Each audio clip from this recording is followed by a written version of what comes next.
Secret friends, unite!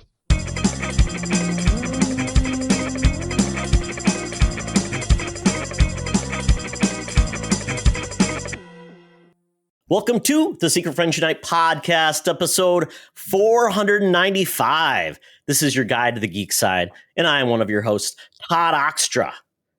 And let me just tell you, it's a weird time of the year.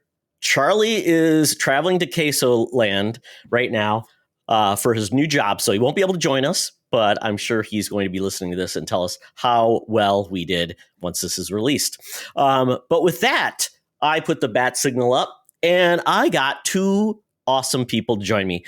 These are returning champions to Secret Friends Unite. So let's bring in our first Mr. 1 Hour, 1 Decision, Mr. Chris John. How are you doing, buddy? I am doing all right. Thank you for having me again, Todd. I know, you had to call in the bench warmers a little bit, but that's fine. We're happy to be here and excited that we're in October talking about spooky stuff, maybe. Yeah, it's Shocktober. It's Sunday the 13th, which I don't think is that spooky, but we'll take it since we don't have a Friday the 13th in October. And then we're also joined by a fellow horror maven. That is Mr. Clint from Spreading the Nerd. Clint, how are you doing? Hello. I'm doing very good. Thank you for having me back here. It's awesome. This was one of the first podcasts that I was initially invited to, so it's awesome to be back. Yeah, absolutely. Yes. I love to have folks on that I know have a good time, have a broad array of interests, and it's always a good time. So with that, I just want to let everyone know that we are dangerously close to our 500th episode. This is year 10 of Secret Friends Unite, kind of crazy. And so we're going to be hopefully going to be doing something very fun for that episode. Don't know what, but it's going to be interesting nonetheless. So if you've been with us on this journey, we've been on Patreon almost 2 years, and it's been a lot of fun having awesome patrons who make this show possible. Basically, if you're Patreon, you get all the good stuff, no ads, you get Discord benefits, and then you also get some really cool new content that we're up to.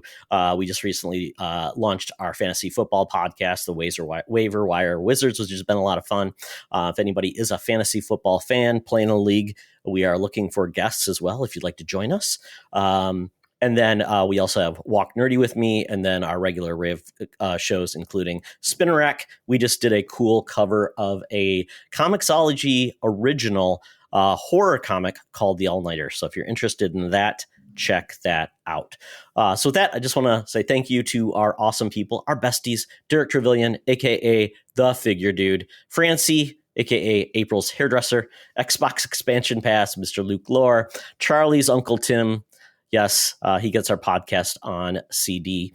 And Friends with Benefits, John Sedorf, Phoenix Sisters Entertainment, Brandon Myers, Corey and HD, Matthew Keel, and our secret friends Super Squad, Sean, Stella, and Henry Nias. I also want to say big shout out to Brendan Myers. He's going through some difficult stuff. And I just want to say, Brendan, let us know if you need anything. And thank you for being part of our community.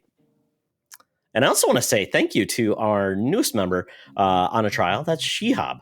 Shehab, thank you for checking us out. Hopefully you'll find something to enjoy and stick around. Well, with that, gentlemen, we get into We Got This Covered. So I thought this cover would bring out some interesting opinions from all of you. So I'll break this cover down, and I want your opinions on this. This is from September 1967. This is Batman 195. And the cover's pretty cool. Can you imagine a villain so evil, so menacing that even Batman shrinks from him, and we don't even dare show the rest of the spark-spangled see-through man? Batman's cringing in the corner. We've got a 1/4 view of a skeleton with sparking hands, or maybe it's not just a skeleton, but maybe he's just see-through. I don't know. Yeah, I guess he's see-through. We can see his glowing green skeleton. That's all I know. So what do you guys think happened in this comic book? Oof. Man, I don't know. The first thing that jumps out to me on this one, though, that the scariest thing to me is that people were able to pay 12 cents for a comic book, and I wish I could spend that much on a comic now. Agreed. That's not even a penny a page. That's ridiculous. Man, the spark spangled see-through man. That's like a tongue twister. Say that 5 times. Yeah. I don't know. I mean, it seems definitely like there's some sort of chemicals involved. Maybe some like explosion, because like DC was really into that, right? Like chemicals with like the Flash and with the Joker and all this other stuff. It's like, okay, Clayface, exactly. So I feel like this is probably another one of those, like something horribly goes wrong, and now we have a guy who is, I guess, walking around naked. Yeah, it almost looks like it's something to do with like changes his pigments or something, because the skin and where the the muscle tissue is it's just white, and then you see the green skeleton. So it's like he probably could have just wore clothes. Yeah, it's like a ghost with a skeleton. I don't know. You could just wear like one of those ski masks and a hoodie, and no one would know, right? Yeah, he'd just be like the Invisible Man. But he doesn't even have eyeballs, I guess, or you can't see his eyeballs. Right. There's no muscle. There's no tendons. I wonder if the artist just wanted radioactive. Yeah, I just wonder if the artist wanted to like practice his anatomy or something, and he's just like, this is an opportunity to do that. I don't know. I'm really big on skeletons this month. Let me draw him, Julius. Exactly. So. Well, at this point, I couldn't tell you if, and I guess his real name was Bag of Bones. It's his first appearance. Don't know if it was his only appearance. So quite honestly, Bag of Bones. If you guys, man, James Gunn, bring back Bag of Bones. It sounds like a James Gunn kind of character. It definitely does. Like somebody, one of the Suicide Squad characters they bring in. Yeah, I think Gunn definitely do him justice for sure. Absolutely. Yeah. I mean, come on.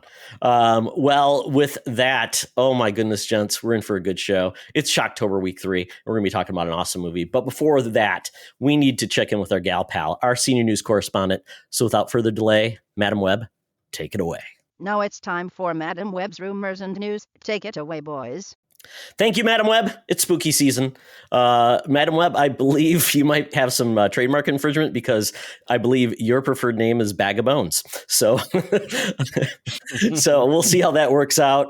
You and DC may be going to court. And quite honestly, you're pretty much see-through anyways because your skin's so thin. But I don't want to say anything more. So with that, we get into our first story this week.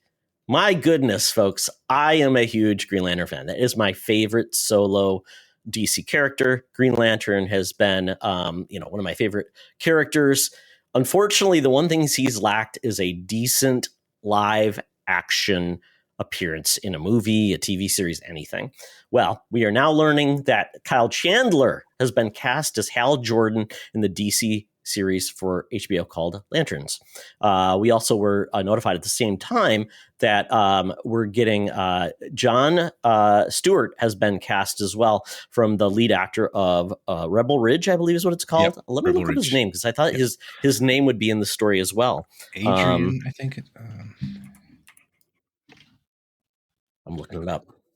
Not sure why it wasn't included, because the casting was pretty much announced. Aaron at the same Pierre. time. Aaron Pierre. Yeah. Okay, Aaron Pierre. Yeah, so, and the way this show was described as, it was going to be essentially True Detective crossed over with Green Lantern. So basically, kind of like a buddy cop type of thing. They're going to investigate a mystery. Hal Jordan is the old weathered Lantern. John Stewart, he's basically training him, so there'll be some conflict. Maybe like, what's the training day? Maybe like that. Yeah. It'll be very fun, a reverse training day. Yeah.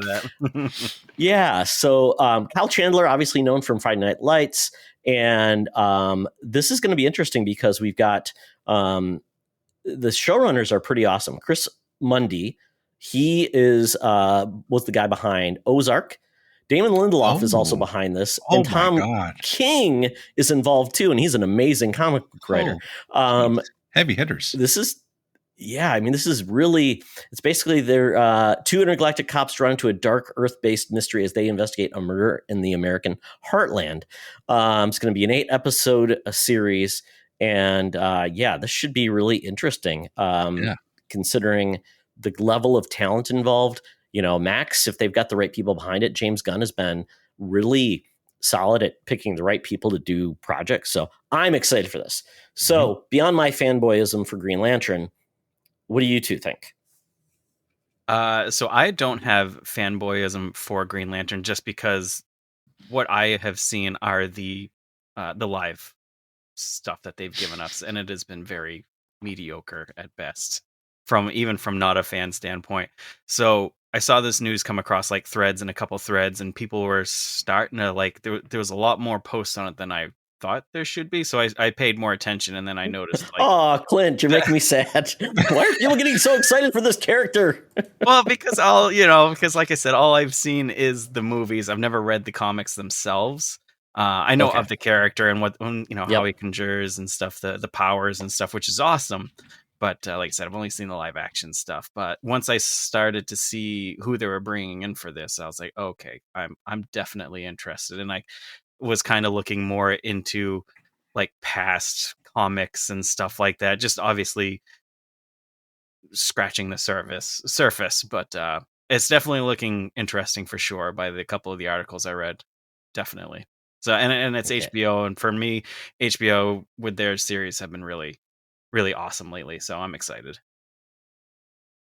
I'm really curious if this will go like to a TV MA Mhm. or something like that. Because if they're really going for True Detective, like how dark will this story be and stuff like that.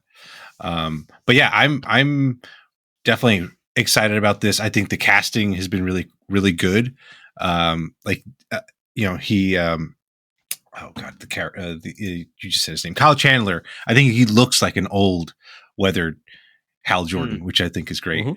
And Aaron Pierre, I think I watched Rebel Ridge. I'm like, yeah, I could totally see him play Jon Stewart, at least the Phil Lamar version of Jon Stewart, who's like very like stoic and like he gets angry. He can get hot headed and stuff like that. But yeah, like I could totally see. I think there's great casting, and I'm excited. And then you tell me all those guys are involved with this, like on the production level. Like I'm sold. I am sold at that point.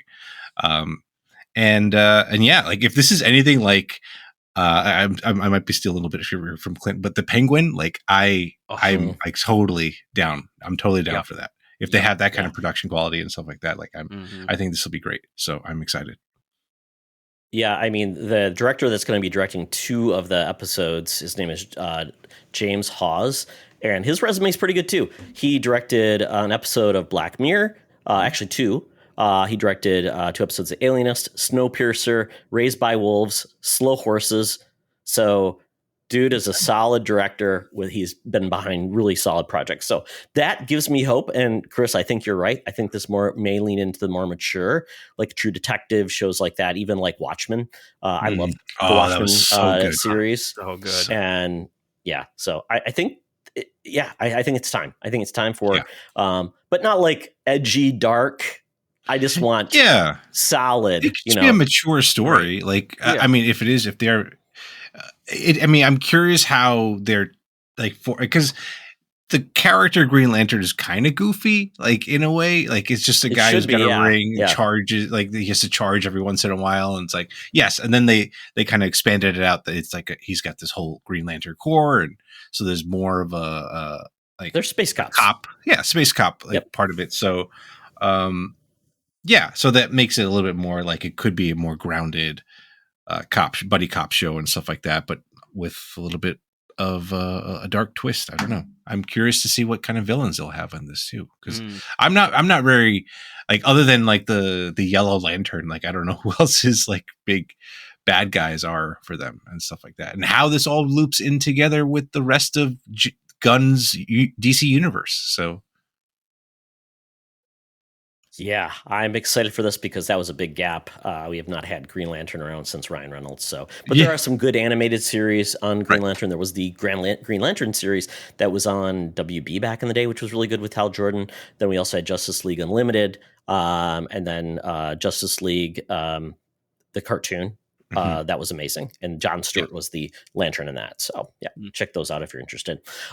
So next story, man, everything's coming up, Todd. This is like, they said, Todd, what would you like? And I said, I'd like this, that, and the other. And my Christmas list is almost complete. Henry Cavill has been cast to lead the Voltron. I guess, is it a movie or a series? It's a movie. This is adaptation. Oh. So that's vague. It's something. Live action. Henry Cavill, obviously, we've got Geralt, we've got Clark Kent, and then he was also in Mission Impossible, a few other things too. And he's also going to be in. Was he supposed to be doing a Warhammer project as well? Supposed to be doing that. Yeah. They're supposed to be. They're still like they were fighting back and forth, and they were canceling at some point, and then they're like, "Oh no, we're back." And I think with that as well as Space Marine 2 did, I think they're pretty much like, "Yeah, we should go ahead with this." I think so. It was it Amazon that was pushing back? Was that what it was? Yeah, and in typical Henry Cavill fashion was like, I'm not doing this unless you stay to the lore type of thing. So, which is great. Yeah. So, I hope it happens. I know they're definitely doing. What was that series that the Amazon's doing? Like a bunch of shows. Oh no, what's that? Based on the video games. Yeah. What is that called? Yeah, because it's gonna have a Concord. There's a Concord episode that's gonna bring it back from the dead. Yeah. Really? But yeah, there's definitely a Warhammer episode in there of that one. So yeah, hopefully it does continue. Yeah. It's called. Oh, I don't know. Secret Levels. I think it's called Secret Levels. Yeah. So that's pretty cool. Yeah, and especially. I think video games now are getting to the point where we'll see how they work in regards to different mediums. TV seems to be the sweet spot. Movies still a little clunky at times because we've just got really Mario and Sonic for video game movies that have done well. I mean, is there another video game movie I've missed that has done well? No, not that I can think of. There was a Silent Hill movie, but it didn't do well money wise. It was okay, but not. I know that one's coming back. Yeah, Street Prince Fighter, of Persia, Jake Gyllenhaal. Oh god, even the Assassin's Creed movie didn't do well. All the Doom director movies. Tomb Raider, would that be like the best live action performing with Angelina Jolie? What about Werewolves Within? We talked about that. Oh yes, werewolves. Yep. That was pretty good, low key. Yeah. And I know World of Warcraft or the Warcraft film did very well in China. I liked it too. It was all right. Yeah. And then what is it? Gran Turismo just came out, right? Oh, that's I haven't seen that, right. but I've heard it was decent. It was okay. Reviews. It was okay. Well, I guess we have got to veer back onto this though, because this is not a video game movie. This is essentially it's an anime. It's one of the first anime I think that a lot of people were introduced to in the 80s, including myself, little Todd. Voltron is based on the Go Lion series, which then they took other series that weren't based on Go Lion, merged them together, and kind of made the Voltron cars, if you remember that. It wasn't Voltron. They weren't even Voltron, but then they had a crossover. There's been a bad 90s cartoon, CGI, horrible. And then they just recently had a Netflix series, animated series that got really good reviews. So now we're getting this live action version. There's never been a live action Voltron. This is coming out. It's kind of weird because at this point, is Henry Cavill just going to be like the lines will form Henry Cavill?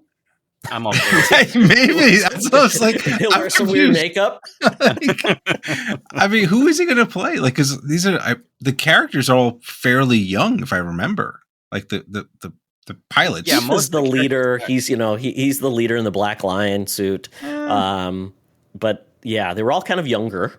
Yeah.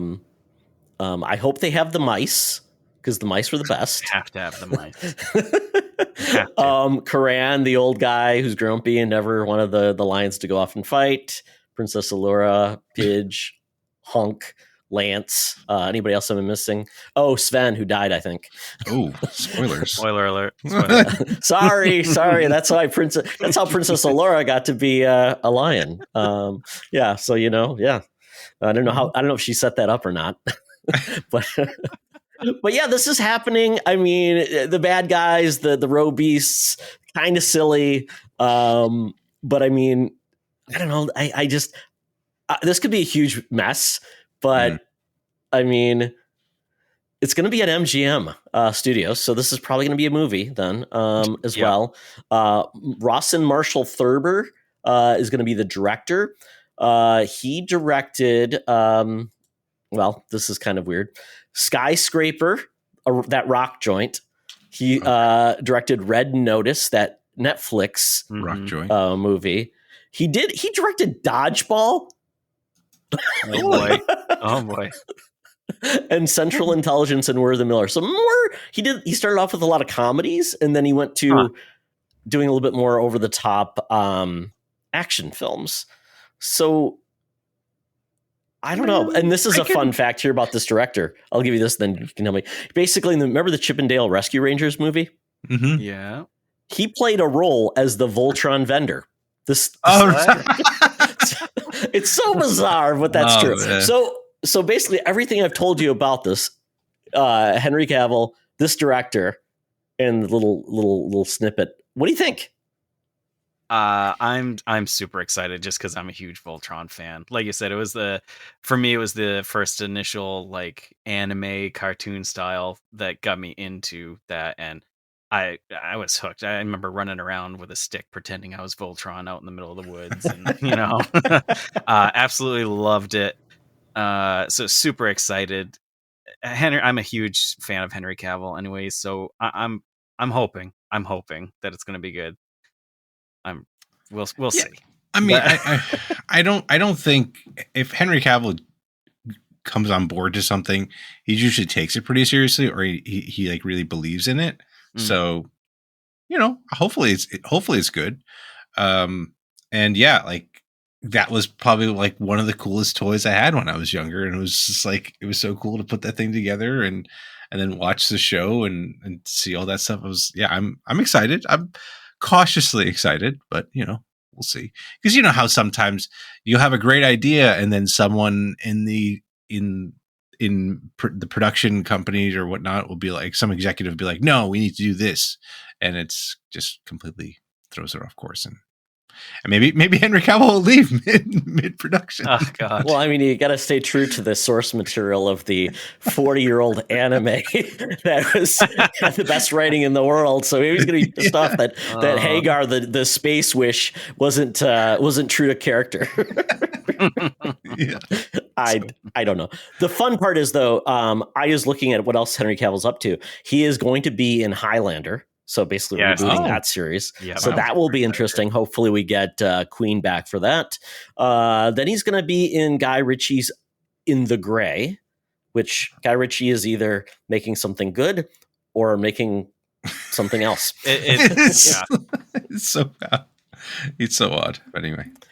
And then also by Amazon MGM Studios is the Warhammer 40,000 movie, which he's an executive producing. So it makes sense that there's some synergy there. He's working with them anyways and casting them in projects. So we will see how this goes, but I'll be there for that theme song. It'll probably be remixed by Machine Gun Kelly, and then we'll all be sad. Okay. We're going to another reboot. This will be interesting. If you're a fan of the sexiest man in the world, Glenn Powell. I don't know how you feel about this project, though. I am excited because Edgar Wright, which I love Edgar Wright, is basically remaking The Running Man. It's coming in 2025. Katie O'Brien is in this cast. Glenn Powell is going to be leading it. And the funny part is that The Running Man is a book written by Stephen King, I think under his pen name Richard Bachman. The Arnold Schwarzenegger version is not true to the source material, right? But still a wonderful film, goofy, weird, strange. And at this point, essentially, this is funny. I don't know. What do you think? Do you want something more similar to the Arnold Schwarzenegger version if Glenn Powell's in, or do you want something a little bit more like dystopian, a little more, down to the source material, a little bit more realistic, or a little bit more real stakes? I mean, I want. Oh, sorry. Go ahead, Chris. No, go ahead. I want another Edgar Wright movie because he's a great director. And if he's also involved with the story, I know he's going to try to be close to the source material. And yeah, I'm just excited to see where this goes because give me more Edgar Wright. I'm always down for that. Yeah, I'm the same with Chris. Give me more Edgar Wright, and I'll be there.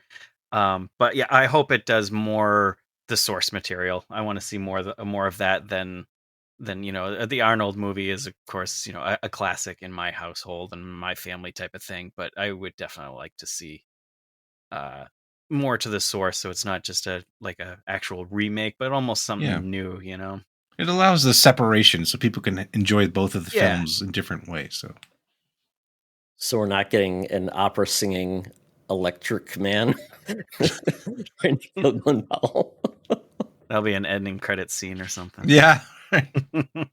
I mean, it's funny when you read about the original source material, the description. It's about a man who reluctantly signs into a reality show run by the government, televised to an eager audience, hoping to earn money to get medicine for his ailing daughter.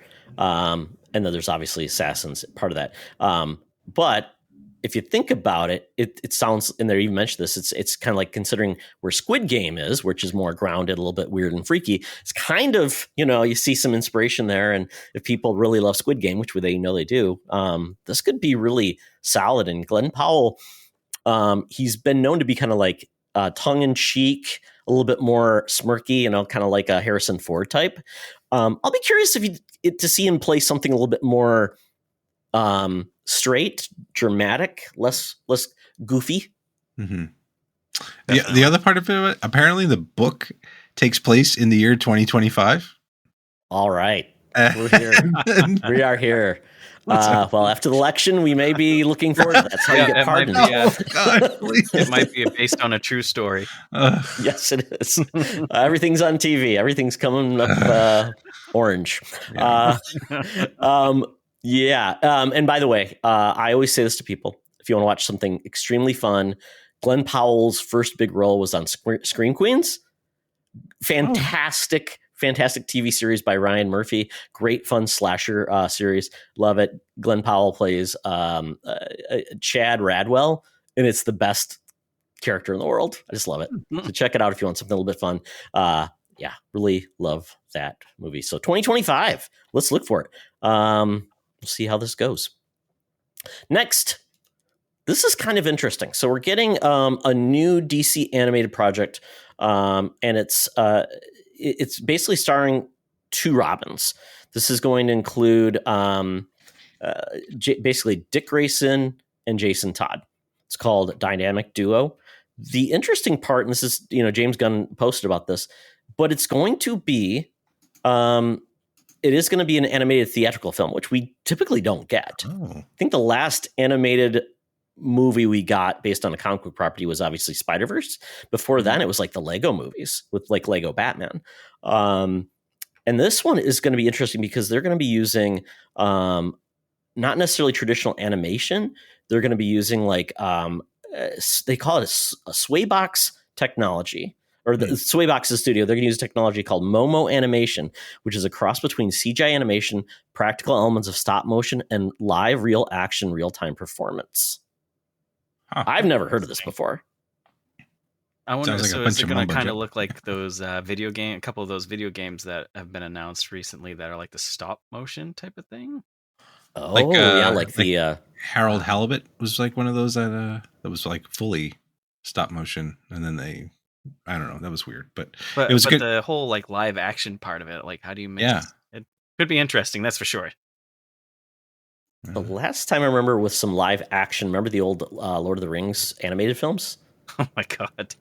I think it was the second one, Ralph Bakshi, like they had like rotoscope animation for like real actors to be in that film, like playing like a lot of different characters. It was a freaky movie, but when they did the ring race, they looked kind of, different, like live action. So this is kind of cool, but this is, between Dick Grayson and Jason Todd. Obviously, we have their story, their history. I'm just not sure how many people, Jason Todd's getting bigger and bigger all the way out there. I just don't know if he's really known by the broad movie population, by the populace. I don't know, but he's been getting a lot of love in Titans and other series in a lot of the Batman family. He's kind of a mainstream character now. He was also in Gotham City Knights as a playable character in that. So it'll be interesting. And obviously, if anybody doesn't know, Jason Todd was essentially killed by comic book audiences because they did a comic book, basically a call-in number. Should the Joker kill Jason Todd? And the audience said yes. The Joker should kill Jason Todd. Yeah, I don't know if that 1-800 number or 1-900 number probably still exists, but check it out. So, do you guys have a favorite Robin? Is this of interest to you? I'm more interested in it in the fact that like DC and Warner Brothers is taking a risk, like you said, on that style. I think it could be. I think they'll do it right, and I think it'll be really rewarding for them, and it'll be something that sticks out over everything else. So I think you're going to get a lot more fans that aren't even like DC that will be interested in it, I think. So I'm excited for it. Yeah, I mean, I think there's they're definitely trying something new. I mean, we've seen success in kind of new styles of animation people get excited about, like with Across the Spider-Verse and Into the Spider-Verse, and then even the newer, like the Ninja Turtles movie had that kind of quirky animation too. Yeah, I'm excited to see, and the two Robins, because there's definitely there's some tension there because Jason Todd's all messed up from whatever, getting beaten in the head a couple times by the Joker and all that fun stuff. So, well, maybe not. It's not fun, but but like the idea is that like there's going to be that tension right there. So I'm excited to see where this goes. So I just put a link in the chat, and I'll put it in the show notes too.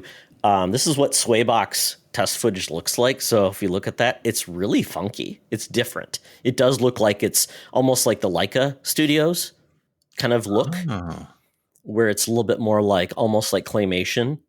It's kind of cool. So yeah, I was just looking up one too, and apparently the NFL Super Bowl commercial was kind of like that too. So there's one that shows like how it was made. So yeah, I think it could be really cool. I think it could be awesome.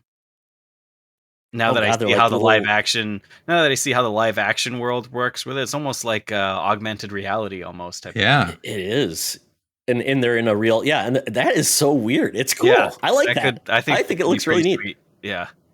Yeah, okay. So check out Swaybox Animation. If you guys just do a search for it, there's test footage, there's videos. So if you want to see what we're talking about, but now I see it, I'm like, that could work. Yeah. Kind of reminds me of Paranorman and like what Leica does. So I dig that. Yeah. All right. That movie, don't know if we've got a release date, but it'll be coming out to theaters, which is very cool. We did also get the Teen Titans Go to the movies, which I enjoyed that movie too. Mm-hmm. So, okay. This one's a little bit not necessarily a news topic, but it is kind of appropriate for Shocktober. And that is the worst movies in the greatest horror franchises. So I thought this would be interesting if you agree with these or if you have examples of your own. So the first one is Exorcist II: The Heretic, a movie that probably should have never had a sequel, specifically with what they did with this movie. It's not the same director. It's got bring back Linda Blair, and they basically made it focus on hers, but it wasn't really about the demon again. It was a little weird. Kind of reminds me of like Halloween 3, kind of going off kilter a little bit. I don't know. Have you guys seen this? It's been a while, but I have seen it, and I remember it being terrible. Apparently it says Reagan saving the day by doing the Gangnam Style dance. My God. The only way to purge demons. Yes, it's a good dance. Then we have Friday the 13th, Part 8, Jason Takes Manhattan. Once again, Friday the 13th is a series that I know of, but I never really got into it that much. But I've seen trailers of this. I think that's a good pick for the series, but for me and the Jason ones, I would say it's going to be Jason X, where he's That's what I thought. I was in space oh my god, with the metal mask. oh my god, that one is rough. It was so. I mean, maybe because it was so bad, it was good. Like, Maybe, that yeah, one of like, those I don't- deals. like, this is ridiculous. Oh god, next one is weird because I didn't even know they made 4 of these. Omen 4: The Awakening in 1991. We've had Omen remakes. We've had that. I just didn't know they had 4 movies. Oh. I knew they had 2, but other than that, I did. Have you guys seen any of these? No. I've only seen the first one, and then they had one come out in like 2006 because they released it on like 666. And that one was okay. Love it. But I haven't watched like 3 or 4. And was it The Omen they just remade too, or like not remade? Yes, they did. Yes, they did the prequel, which I've heard is very that was good. That was good. Okay. Yeah, I think it's on Peacock or something like that. So if you want to see it, it's called. I can't remember what it's about how Damien was conceived. Yes, I think that's more it of is that. really good. It is good. But I can only imagine like The Omen 3 and 4 are probably I don't know. Yeah, what else are they going to do? Can you though? Because I'll tell you what they said about The Omen 4. Let's hear it. The Awakening is a gender-flipped retelling of the original Omen. This time it centers around Damien's secret daughter, Delia. The greatest part, though, she's depicted as secretly evil by casually eating a Barbie's face. My God. I might have to add this to the watch list. Oh my gosh. Okay. It was a made-for-TV movie. Yeah. There it is. Yeah. Yeah. Here we go. Child's Play 3. Was this the one where Chucky was at he went to the military camp or the military school? I think so. Yeah, it was like the kids like was it Reformation camp? I can't remember. They're like they're bad kids, so they're like, oh, I think that's the one, right? As the military school setting. Yep. That's the one. 1991. It's funny. Yeah, that one was that was a special one. Apparently, this movie, Child's Play 3, this was at the military camp. It came out 9 months after Child's Play 2. 9 months. Oh no! Really? Wow, that's impressive. Man. How could it not be good? God. Oh boy. It's a shame. Filmed at the same time as like the second one, or what? Jeez Louise. It's so weird because with the Child's Play movies, I don't even know how many there are now because they don't have sequel numbers. They have like Ellipsis, Bride of Chucky. Then didn't they have like they had a remake with Aubrey Plaza as the mom. And they've got a series now too, I think, on its second season. It was just canceled too, and I watched was it? a little bit of it. It was pretty good, but it got really weird. Oh. It's on Peacock, it's on Shuddered, so if you wanna watch it, it's there. But yeah, Chucky got weird. There we go. Halloween: The Curse of Michael Myers, 1995. I don't know if I remember seeing this one. Oh, this one had Busta Rhymes. Wow. In it, and Paul Rudd. Wow. Paul Rudd. Yes. All right. He looks exactly the same from 1995. That's exactly. And apparently, Donald Pleasant. This was Donald Pleasant's final film. So he came back in 1995, and as the finale of the Thorn trilogy of movies. I don't know. I've never seen this, or I don't think so. And this is the 6th installment too. It was pretty bad. I'm surprised Halloween. I think it was 3, where Michael wasn't even in the movie. What? 3, yeah, with the masks. Yeah. That was a cool movie. It was just definitely. It wasn't Halloween. Well, someone mentioned though that they said Halloween originally. It was not supposed to be just centered on Michael Myers. John Carpenter was supposed to be making like an anthology series of movies. Like the first one would be like Michael Myers. The second one would be something, but because Halloween with Jason became so big, it just didn't work out. So then they decided, well, 3, we can do this. And obviously nothing to do with Michael Myers. creepy mask factory with the government. It's an interesting film, but definitely feels out of place. Yeah. What about H2O? Was it an H2O with LL Cool J? God, that was rough too. Yeah. Oh my God. Then we go to Scream 3, which I like all the Scream films. As bad as they get. Yeah, I like them. Yeah, it's basically, I can't really say much about it other than I don't remember much about it. But the funny part is it did have Jay and Silent Bob show up. That's Did weird. it So really? confirmed they're in this world, in this universe. That's fantastic. So does that mean like the movie Clerks is like in the background, like the store Clerks? It's part of the Skew-niverse, View universe, yeah. Bluntman and Chronic, Cockknocker, they all show up to take on Jason. Take on Clownface. Oh, yeah, great. Okay, other than that, let's see. We got Nightmare on Elm Street 2010. I never saw this. Jackie Earl Haley. It just seemed like they were going for more of a serious take than the quippy Freddy, and I don't think that works, does it? No. Yeah. No. Was that the one with Yeah, that was the guy from Watchmen, yeah. Mm-hmm. Yeah. And I remember it just being okay. Oh, they say, this one's this funny. They do say it goes too far with the humor, the one-liners. So I need to see this. I really need to see this because I don't know why I skipped it in 2010. I mean, well, what else was I going to do in 2010?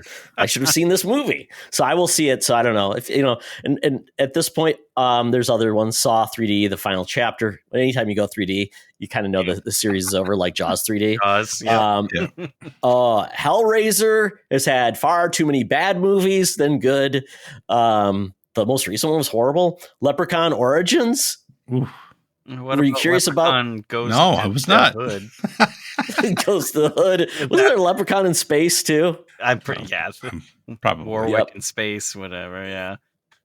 Yeah, I didn't know they made another Phantasm movie. I know there's like 3 or 4 of them. Yeah, Leatherface. I don't know. Any others that you would say is a sequel that you think is one of the worst in horror? For the franchise that I love, Alien Resurrection really got punched me from myself. Was that the French one? Yes. Yep. Okay. Yep. Yeah, that one really made me sad.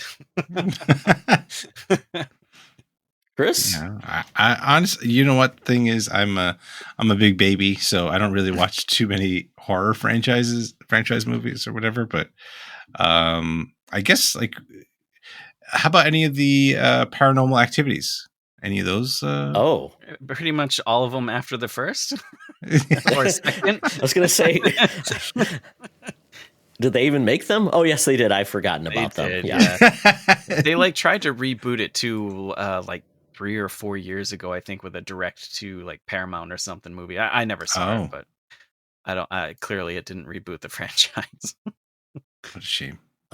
Mine would be, this is a fairly recent pick, but the recent Halloween trilogy. I love the first movie. Yeah. The second movie I just didn't know what was happening in that movie. So many just what is, and then third, it was so frustrating because I'm I loved what they did with the first film. Mm-hmm. Yeah. Yep. Yeah, I'm right there with you. Yeah, very, very odd selection. Well, that is it for the news. Hopefully you enjoyed our look back at some questionable sequels, but it's not questionable. The place we're going, and that's the Geek Easy to get our geek on. So let's go. Talk nerdy to me. Talk nerdy to me. We're sitting in the Geek Easy, cover band's playing, drinks are poured, and we are ready to get our nerd on. So Chris, kick us off. What you been watching or reading, man? I didn't write it down, but I did finish the first issue of Absolute Batman, and that was quite good. It was interesting. Scott Snyder writing it in an alternate universe where apparently Batman's jacked, super jacked, and he has no money, and he's just like a kid from Crime Alley kind of thing. So it was pretty interesting, and yeah, almost kind of like now I think about it, more like almost like Spider-Man in a way. He seems like a pretty smart kid, but just like a kid in like urban, in an urban environment or whatever. So yeah, it's been pretty cool, pretty interesting. They do definitely change some stuff up. No wonderful toys. I know he's got an axe. Like his symbol comes off and becomes an axe. Like his whole suit is like just weird. Like I mean, they kind of explain some of the stuff. Like his cape is kind of like wings of a bat, like that he's built and constructed so he could use it to like fling people around and stuff. He's more brutal than I've seen Batman be before, but he's still not killing people. So there's that. But yeah, like it's a pretty good introduction. You follow Alfred and for a little bit of the story, and it's like kind of in his eyes, and you see Bruce and stuff like that. So Alfred's because obviously he doesn't have a butler. So what role does Alfred play in it? So Alfred, they go back to Alfred's like military background. So he is I guess some sort of like secret operative or something like that for some. And there's some pretty cool stuff that happens in it. Yeah. And I mean, I think you should read it. It's definitely got some weird stuff going on. And then in terms of stuff that I'm watching, finally got around to watching this anime. I'm probably going to butcher it. Jujutsu Kaisen. It's, I guess, about some kids that they battle demons and stuff like that. They're they're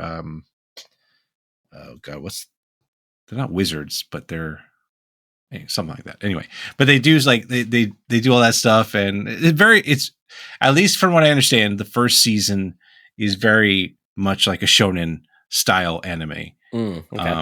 But it gets pretty dark. But then apparently season 2 gets really crazy. And then also watching Only Murders in the Building. The most recent season. Most recent. Yeah. Okay. So Perfect. Super excited about that. And like, yeah, it's been good.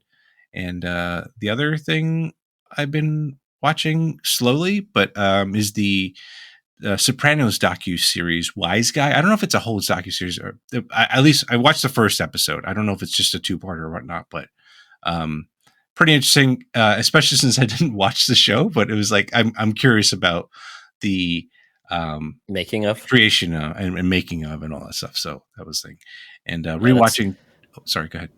Is that really just it's just behind the scenes, or is it really what is it? David Chase, is that the creator? Yeah, so it's like the director of this docuseries is kind of interviewing him and like just understanding like where these characters came from, and kind of going through that with him. So they kind of I guess they kind of set it up in a way that he's Tony sitting at the psychiatrist's office and stuff like that. So David Chase is Tony in this particular situation, and yeah, nice. So and so are you intrigued to watch the series now?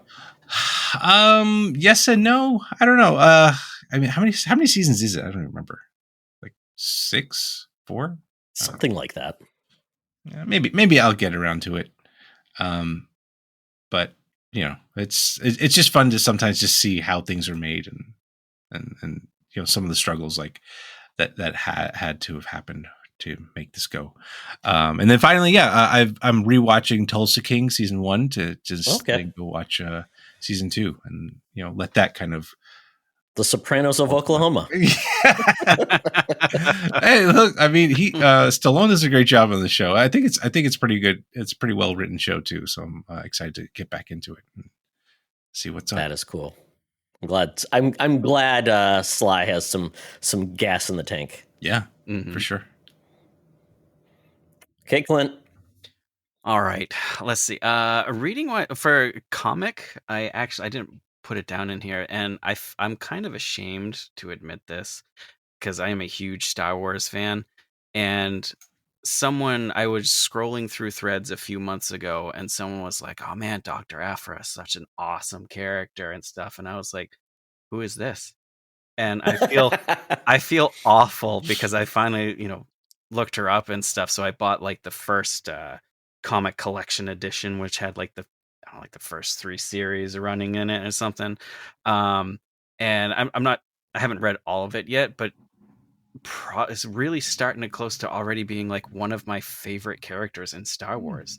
Just Wow. awesome. It's like it's kind of like a mix of Han Solo and Indiana Jones, but in Star Wars. And the character is very anti-heroine and uses people to serve her own interests, but also helps people. So I'm loving that. So I can't wait to get more into that comic book series for sure. That's cool. Yeah, I've heard great things about it. A lot of people rave about her, like she's the best character, basically, to come out of Star Wars in quite some time. So that's awesome. I mean, good. Hey, make a video game based on the Star Wars. Yeah, please. Give me a will she live show up action, in everything. Yeah. So I'm curious if they'll ever put her in a live action. I mean, she could have been maybe in Outlaws. Or maybe she could have been. Maybe it should have been about Outlaws. Should have been about her.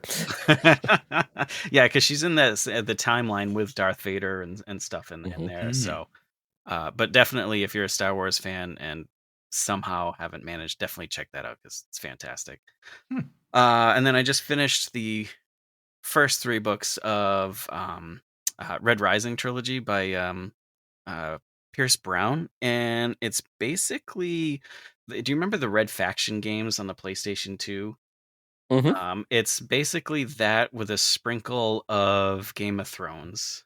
Okay. And with a dash of Hunger Games.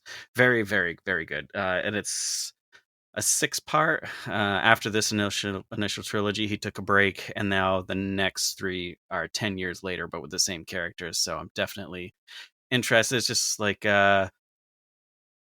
people in Mars have been lied to. Their miners are like, Mars will be ready to be able to be lived in, 100 years from now once you're working and stuff, because they keep them down in the mines. And then come to find out, Mars has been flourishing for hundreds of years, and there's a color system of like golds, blues, violets, and it's like people's rank, and golds are considered like gods almost, and multiple planets have been taken over and moons have been, so there's like this whole like Red Faction Rising thing that take over and stuff. It's very cool.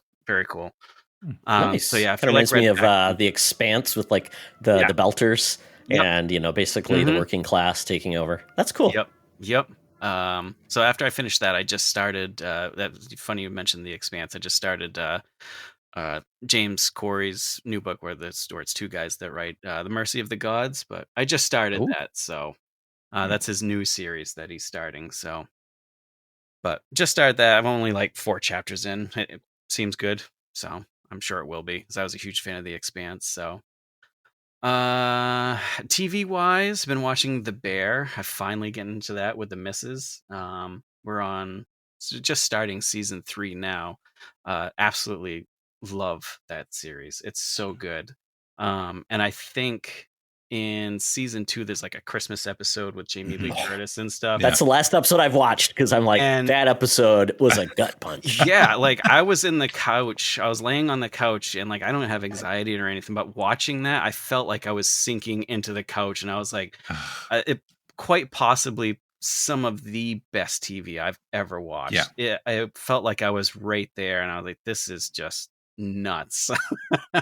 Like I had to take a breather after that. I can understand that was the last one you watched, because I was just like, I need a break. Like this was rough.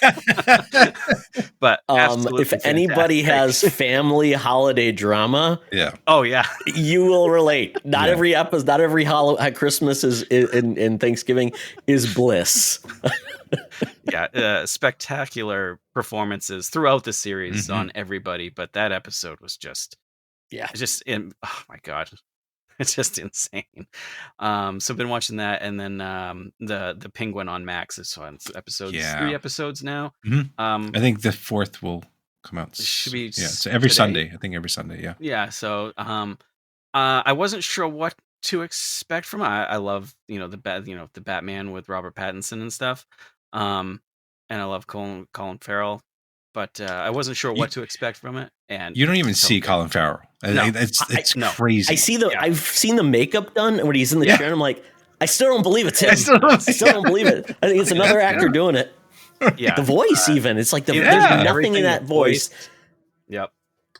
There's no mannerisms that you can, pick out that's him, anything like that. They did a fantastic job, and obviously he did too. But that series has definitely surprised me. I really, really like it, and I'm invested in it for sure. Yeah, I was like, when they renounced it, I was like, why? Like, what's the point of this? And then, like, funny enough, that apparently the influences are like The Sopranos and stuff like that. Yep. And you could, I mean, watching the docuseries, I'm like, oh, okay, I can see it. I was like, okay, I can see where they're going with that. So it's hard to believe that the what's her name? The crazy the sister Hangman, Falcone. Yeah, Sophia Falcone. Yeah. That is the love interest or the mother from How I Met Your Mother. Yeah, it is. Is it really? It is. It is. Because her eyes and everything. I'm like, oh, that's her. Oh God. Yeah. Man. And she does really good in that show too. Oh yeah. Yeah. Terrifying. She's a terrifying woman. Yeah.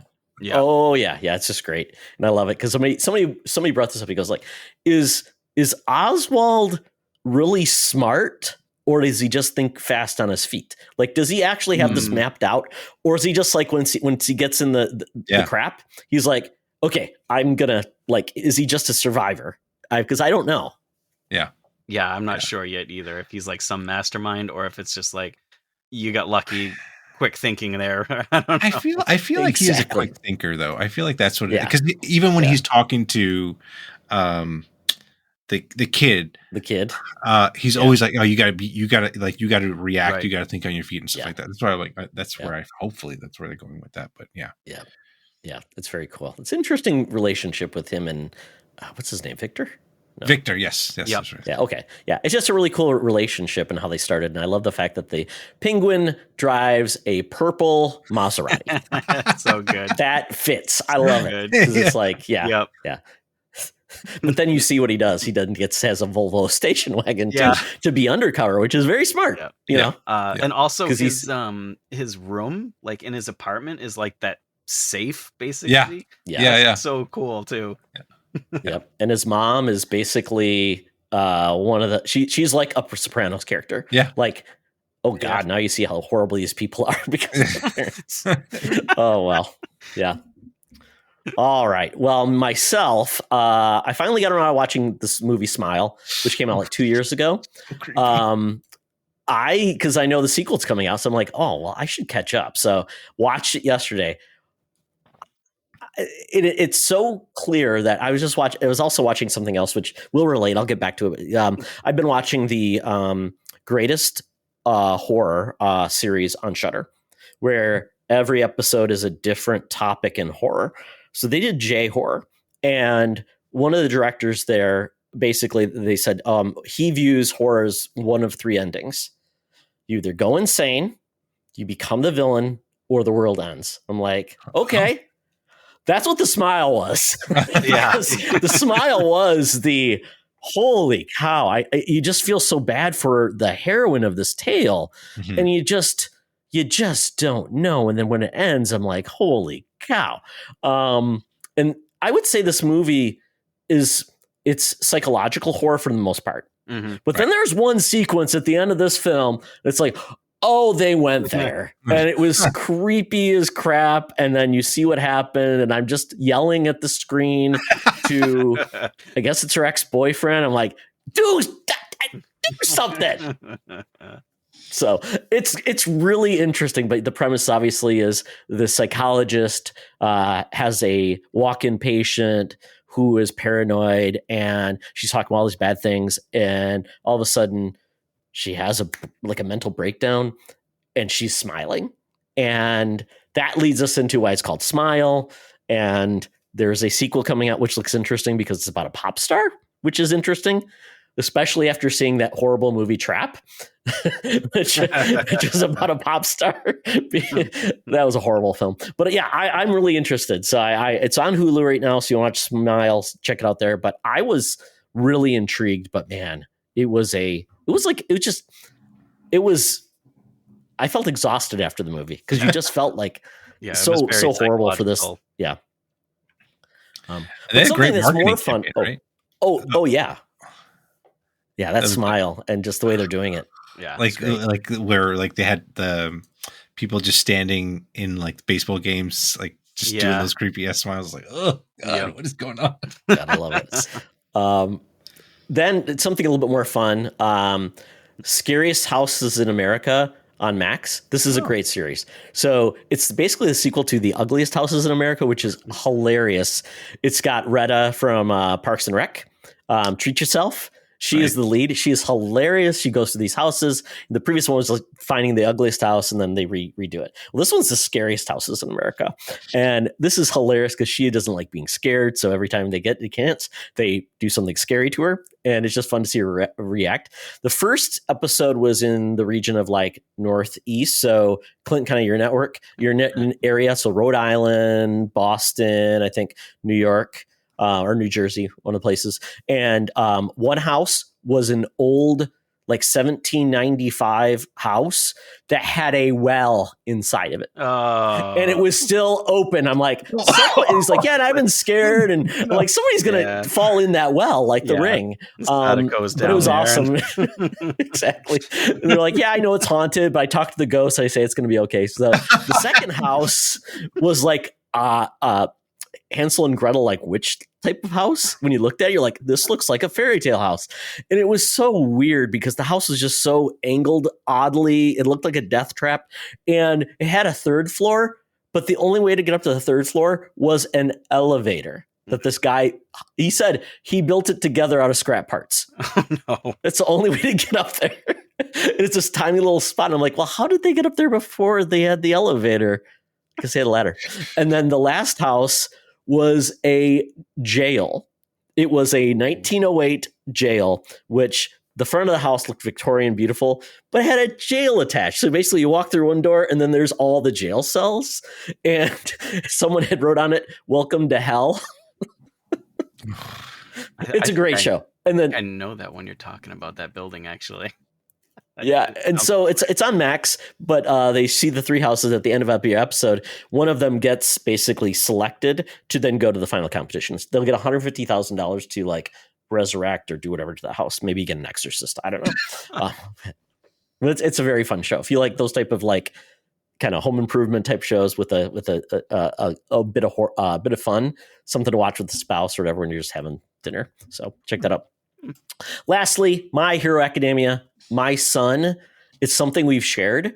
I remember I recommended him. I'm like, hey, you might like this, because he likes anime and manga. He's like, you might like this, but I think I might like it too because it's more hero centric. It's kind of like they don't do that with anime and manga, but this one is. So we've been watching it. So he's at college now. When he comes home on the weekend, we've been catching up. So and he makes me watch the subtitled version with the overacting voices and like, oh my God. Okay. And some of the storylines are ridiculous. He tends to like help me though, because he'll like, Dad, I'm not going to show you this episode because I know you'll hate it. So he kind of fills me in where we're at.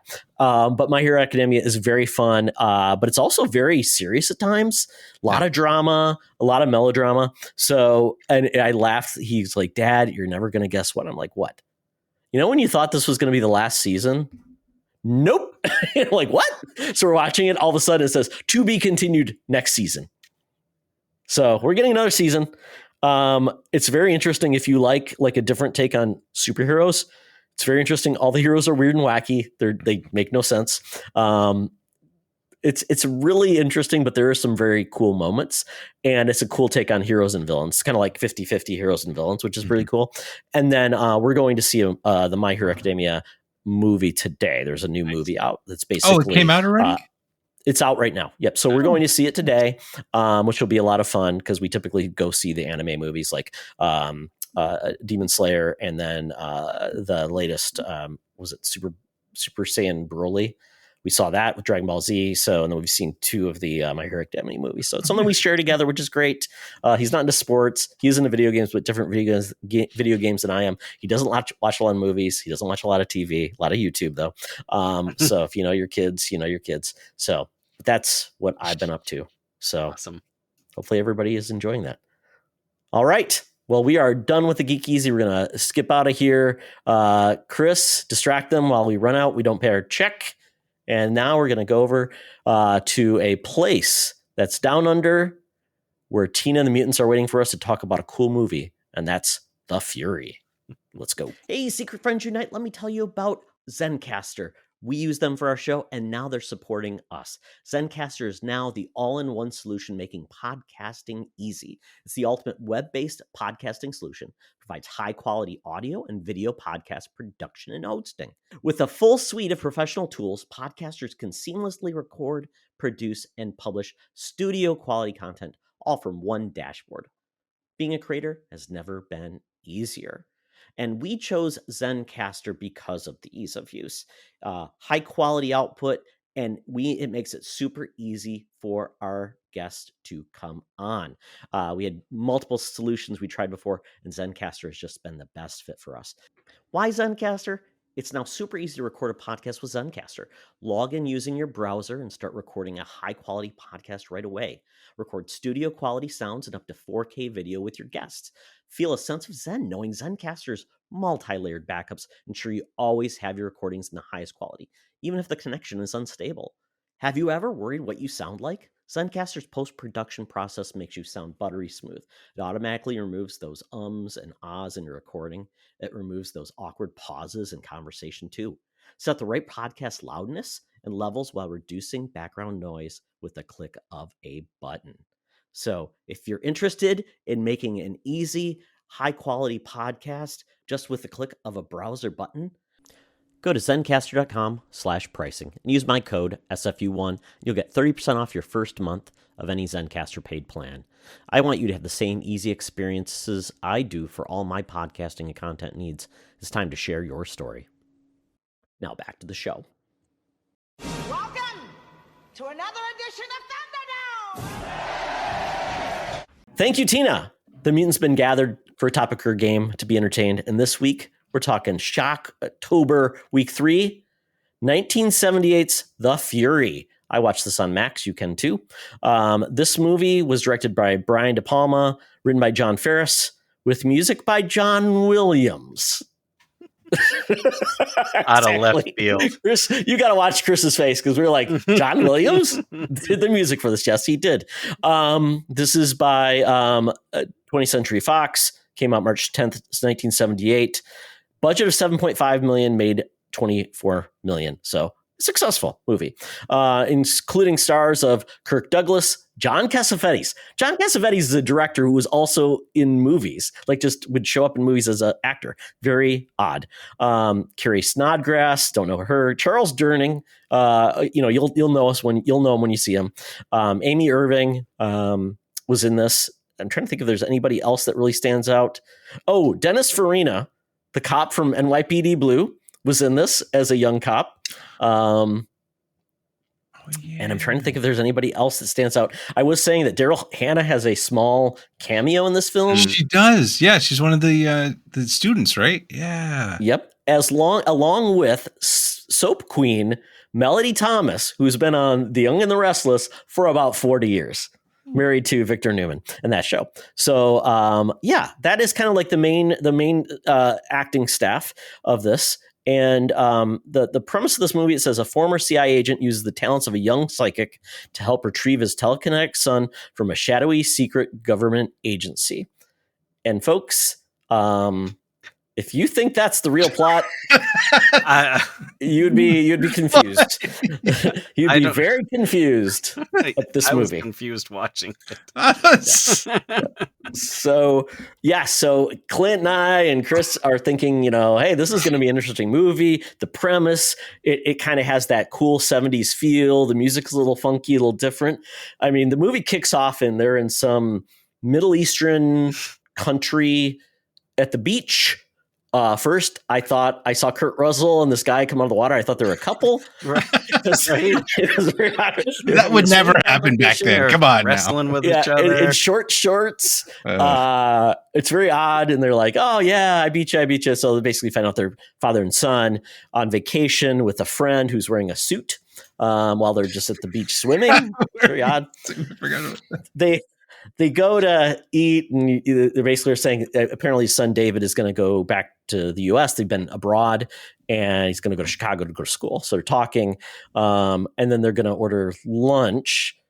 All of a sudden, this turns into like a weird, like spy action film where these guys come on boats and they start coming into guns and they start shooting everywhere. Kirk Douglas hides. He's still in his tennis shoes and skivvies. His son and his buddy now are running away, and we see Kirk Douglas gets himself a machine gun because it falls through, starts killing people. I'm like, what the hell is going on here? This is not the movie. Am I watching the right movie? And then this is the weird part. So Kirk Douglas is trying to take people out. His son gets taken away by his buddy to like save him.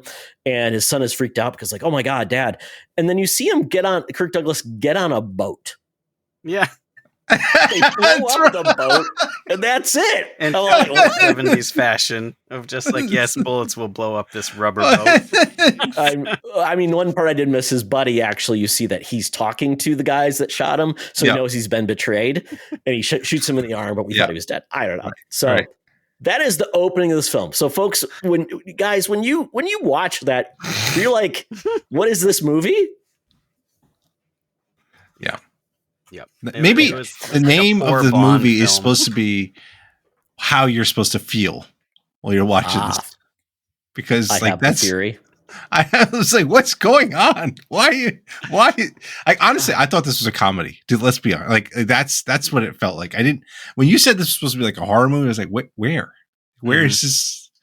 Where is the horror in this? This movie has a very weird tone.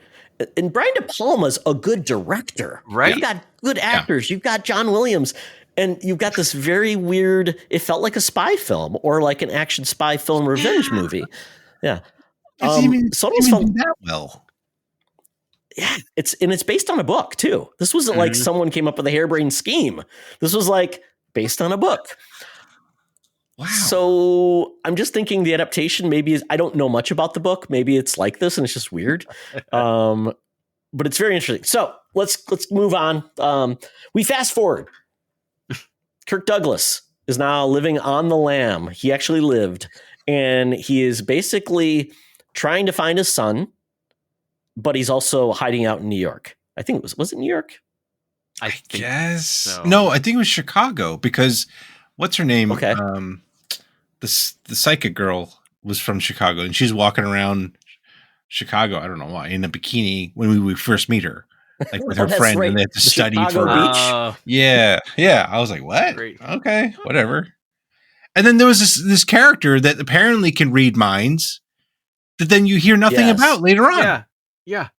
Oh yes. That's the interesting part. So we find out that David has been kidnapped by some secret organization. Oh, it's Robin, by the way. Robin. Sorry, yeah. I think David. Kirk Douglas is trying to find him, and this is the part where it gets really weird. Like Kirk Douglas is going undercover, so they find him and they shoot at his try to kill him. He sneaks out again. He's in skivvies again. So he jumps into this apartment where this old couple is there with the grandma. And so he decides like to hold him hostage. And then the grandma apparently falls in love with him. So makes him a nice home cooked meal. They tie up the family. And I can't remember that. I think the one guy in the family, he was like, he reminded me of someone like an actor that I should know. I can't remember who. Think you know who he reminds you of? The uncle from Home Alone. Kind of, yeah. It could be him. Yeah, it could be him. Yeah. So while he's there, he decides he just needs food and clothes. So this is something that's unique for his disguise because he already had kind of gray hair. He takes white shoe polish, Who has white shoe polish? Dumps it in like this paper bowl and was like a paintbrush is just putting it on. Like, what is going on? Then he gets like a pillow for his big baggy clothes. Yeah. And then he says, "Let him go when I'm gone" to the grandma, and the grandma says, "Screw that! Other week, I'm going to keep him there till dawn." Oh my God. That was, you know what the thing is, like, I will say there were some pretty cool shots that happened in this movie. Yes. But like, even like when I guess you haven't gotten to that part, so I'll let you talk about that. But like, yeah, like I think the editing in this movie was just horrible. Oh, it was something. It And was it was just just so the weird. writing too. Yeah. Yeah. Oh no. So- Yeah, the writing was really bad too, Clint. But I was like, good Lord, like something had to give. Like you said, you got heavy hitters on this movie, and it still kind of was like, what is going what's going on? I mean, this is at the time of like practical effects. So we get then a sequence where you're introduced to Robin. They're walking. Let me go back to, we get to Gillian, who is, we're introduced to her on the beach, as you said, and there's a weirdo following them that apparently he can read her thoughts and know that she's psychic. Yep. I don't know. Was that a Why thing? did they just use that guy then? Why did they go to the girl? And it was such a stereotypical, like, nerd creepy guy, like kind of homeless looking too. He was like not missing teeth, but like it didn't look like he brushed his teeth or anything. It was like, what's going on? No, it looked like he found some clothes in a gutter and decided to look like a professor. All like greasy, So then he basically calls, says, "Oh, okay, I found this woman," to the bad guy who stole Robin away. So he's like, "Oh, you got to get her." So we then turn to Gillian at school, where she goes to a school with a lot of jerky girls who are mean and nasty to each other. But she decides to go to like psychic class at the school, where all of a sudden, like, we're with the Paragon, or was it the Paragon? Yeah, school? Paragon Institute. Yeah. Paragon Institute, yeah. So we're going to do a test to see if you can use your psychic abilities and to run a train. And all of a sudden, Gillian says, like, "I'm game. I can do this." And this train, it just starts going insane, and she starts getting blown. I'm like, there's like no buildup to this. It's just like all of a sudden she just... Yeah. The train goes crazy. And that one shot when the train does go off was so dramatic. And the music was loud. It was like John Williams' best piece when that train went flying off. I thought the train was going to like hit somebody in the head and like take off their head or something. Right. Yeah. Oh, boy. So then we basically find that she has abilities, and this is interesting, and she doesn't know what's happening. And then she runs into her friends at lunch. This doesn't go well. This is not how you make friends, folks. You do not reveal your friend is pregnant or pseudo friend. Yeah. You make her bleed. It doesn't go well. Does not go well. I mean, they're like frenemies or whatever. It's like Heather's times 12. So at this point, Gillian's having a bad day. But then the one woman, the nurse that was there from the Paragon Society, talks to her and basically says, "I'm going to recruit you." And so they get recruited. She gets recruited to the Paragon school. And that's where we get Gillian's journey into the world of psychic powers and abilities. But folks, this is where that all connects. Does it? Connects. This is where it all connects. Eric. Putting the pieces together. This is the genius of this film. We find out that Kirk Douglas is secretly dating the nurse at the Paragon Institute. I mean, wouldn't you want to date him? I mean, he's so fancy with his crappy apartment in his van. Wasn't it? No, she had the van. His shoe polish hair. Shoe polish hair. So you find out that they're together, but I think I skipped ahead. You find out while Kirk Douglas is trying to escape with his great disguise, he decides to talk to some undercover cops in a brand new Cadillac. Oh my undercover. God, that's right. She starts talking to him and pulls out his gun, gets in the car, and then tells them to drive. The bad guys are watching everywhere. They see this happen, and then they start a very slow chase in Chicago. In the foggiest part of town, which I couldn't tell. Where was this like chase scene at? Was it like a Silent. Was it like a sea yard or something? Maybe. It's so foggy. Can we also just mention the awesome code names that they had? Like, this is Chase 1 to Chase 2. Like, Yes. for the bad guys following them. Top Guy 1 to Top Guy 2. Yes. Then they're like, hey, asshole 1 and asshole 2. I was like, all right, that worked. That was great. That was great. good. And I loved it too because there's like 4 vehicles chasing them in the Cadillac. They're going really slow, but they end up in this like dockyard that's so foggy. I mean, like foggy like you couldn't believe. The first time we know hijinks is going to happen when the one car in front stops and the other car just hits them and goes, "Hey, don't hit us!" And then they think they see him, Kirk Douglas, driving around, and they break out their like AK-47s or whatever and start just shooting everywhere. And by the time, Dennis Farina is basically not Dennis Farina. God, what's his name? Guy from NYPD Blue. I'm going to blank on his name. Mhm. What is his name? I don't know which one. I will I'm not think of sure. it. Dennis Franz. That's who it is. Dennis Franz. That's who it is, the cop.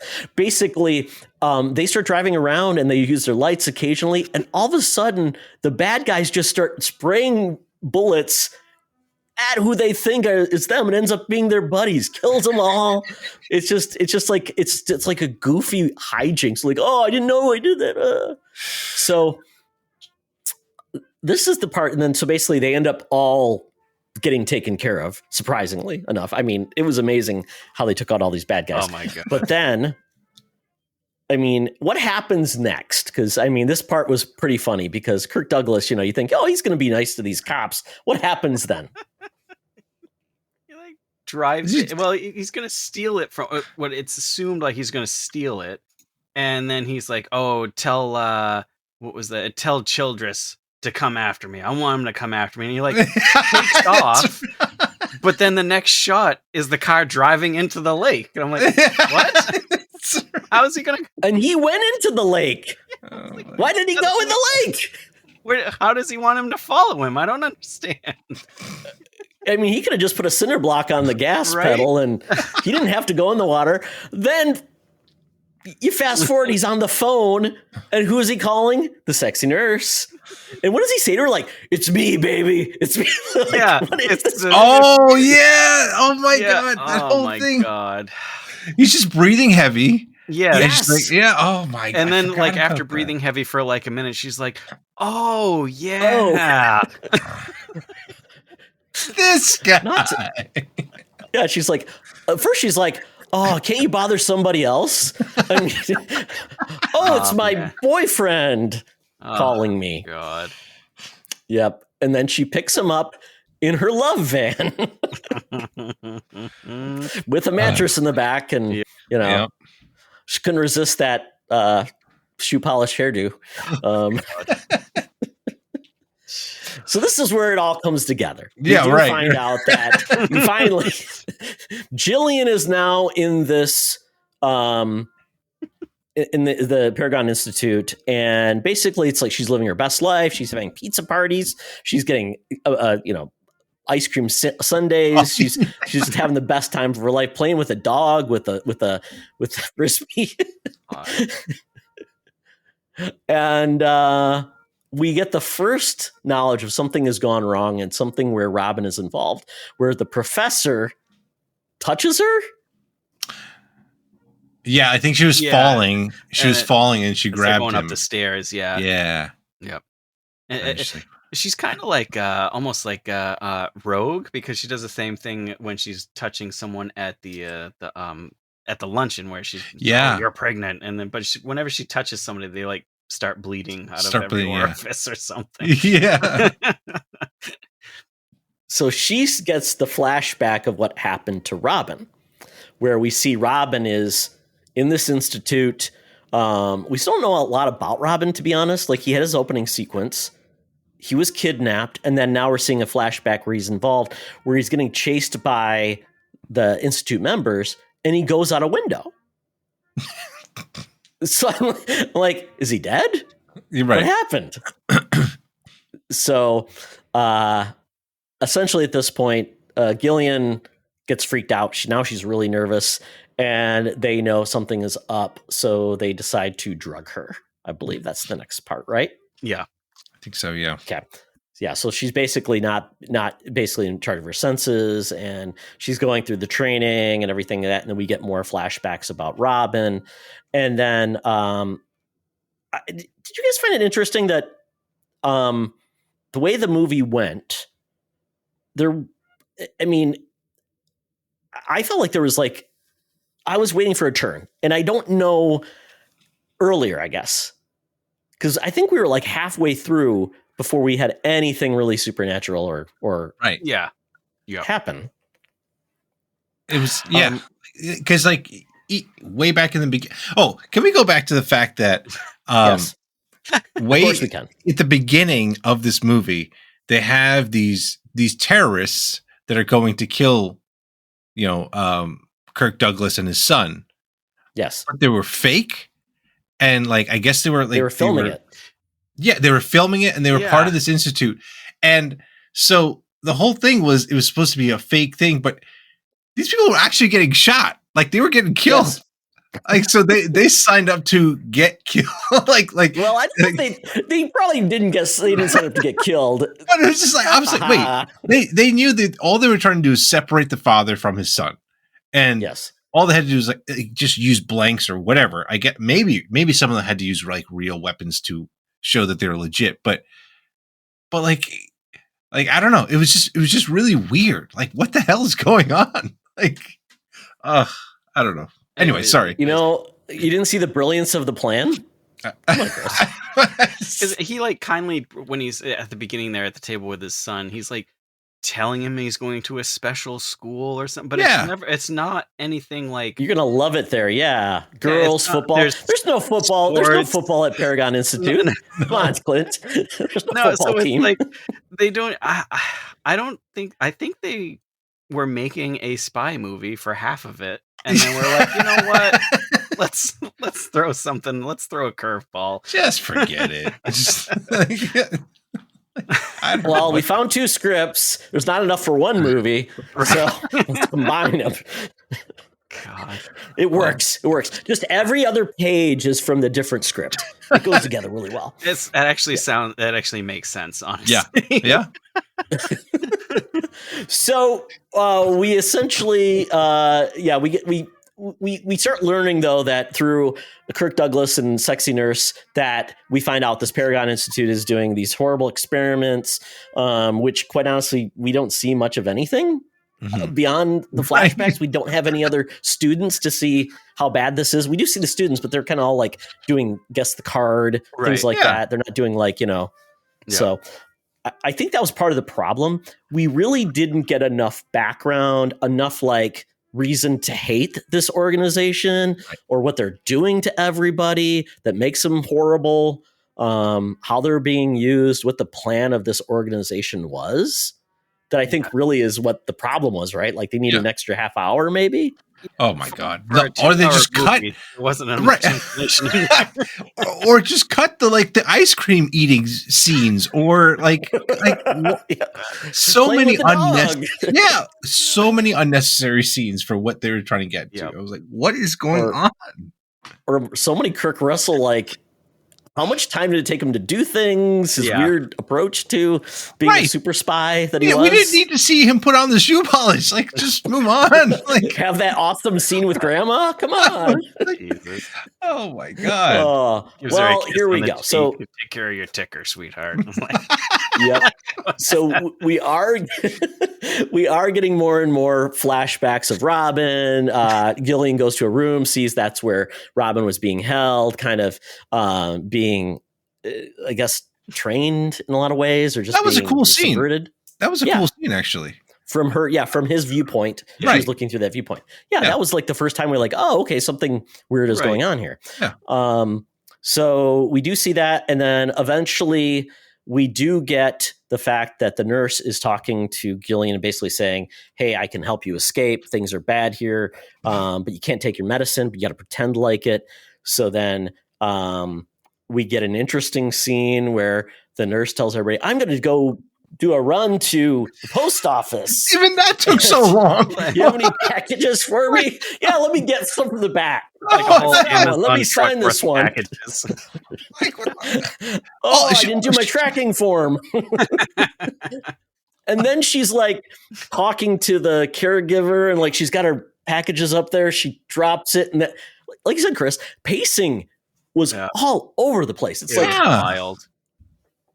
I don't get it. I don't get this movie at all. No, like you said, like the synopsis or the plot line or whatever log line was really intriguing. Like it sounded like a really cool idea, and like they just went, nah, I'm not gonna do this. Let's just do something else. Like what?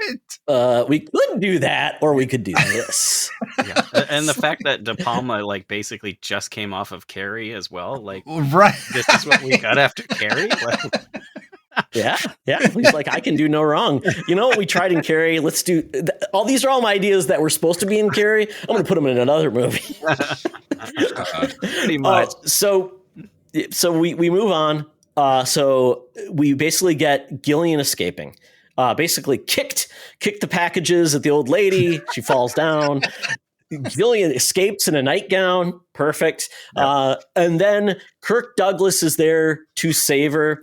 We get this running scene and then hijinks. I don't know how this even happened. Kirk Douglas pulls out his gun to shoot the guy pursuing them. Where does the car go? Right into the. Where does the car go? Right into Hester. Poor Hester. Poor Hester. Yeah, sexy nurse with her sexy van. With this, I mean, bad choices, right? Like that's the guy she's gonna date. You know what? I will appreciate though that they had him. I mean, okay, whatever in terms of pacing, but I appreciated that he mourned for her. I feel like a lot of times in these kind of movies, they just kind of like, oh, she's dead anyway, and it's just like move on to the next thing. And like, you know, there was some moment like where you could see that the character was feeling bad about it, and he's like, oh, she's the best woman I've had ever since my wife died. And it's like, okay. Thanks, but we had a future together. Us in that sexy van going cross country with Gillian and Robin. But like, oh God. Anyway, so he does save Gillian. They drive away. Then they decide to get in a bus. Yep. Yeah. Yep. Take the bus to the real Paragon headquarters. And this is like I don't think I missed anything, but like this is the first time they meet, talk, anything. Yeah. And he's instantly like hugging him and just like we're best friends. And he gave her alcohol. First of all, that was just take the edge off. She gave her alcohol, and then so if I'm understanding this correctly, she's supposed to be like 16 or 17, maybe high school, right, yeah. Like, and so is his son. He said his son's like the same age or whatever, if I recall. So probably college age, yeah. So just keep that in mind because Todd, keep going with this plot. This is where I think it's weirder. But go on. Now this is where I'm trying to remember. How did he get her some clothes? Oh, that's good. Because she was in the nightgown, right? Yeah, I don't know.